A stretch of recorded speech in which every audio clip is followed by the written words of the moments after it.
Bapatla time న్యూస్కు స్వాగతం. చదువుతున్నది బెనర్జీ. పర్యావరణాన్ని పరిరక్షిద్దామనే నినాదంతో రోటరీ క్లబ్ ఆఫ్ బాపట్ల ఆధ్వర్యంలో మొక్కల పంపిణీ.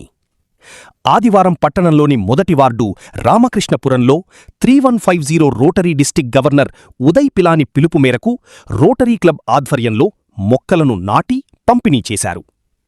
ఈ సందర్భంగా రోటరీ క్లబ్ అధ్యక్షుడు వేజండ్ల శ్రీనివాసరావు ఆయన మాట్లాడుతూ పర్యావరణ పరిరక్షణ ప్రతి పౌరుడి బాధ్యత అని పేర్కొన్నారు. చెట్ల వల్ల స్వచ్ఛమైన ఆక్సిజన్ లభించడంతో పాటు గాలి కాలుష్యం తగ్గుతుందని, పర్యావరణం పచ్చదనంతో కళకళలాడుతుందని తెలిపారు.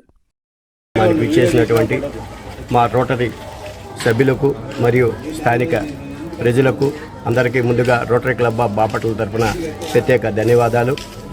మా రోటరీ డిస్టిక్ గవర్నర్ గారి ఉదయ్ పిలాని గారి ఆదేశాలతో ఈ రోజున ఈ మొక్కల పంపిణీ కార్యక్రమం నిర్వహించడం 1వ వార్డు రజకపాలెం మహాలక్ష్మ చెట్టు వద్ద, రామకృష్ణాపురం మహాలక్ష్మ చెట్టు వద్ద ఈ మొక్కల పంపిణీ కార్యక్రమాన్ని నిర్వహించడం జరిగింది.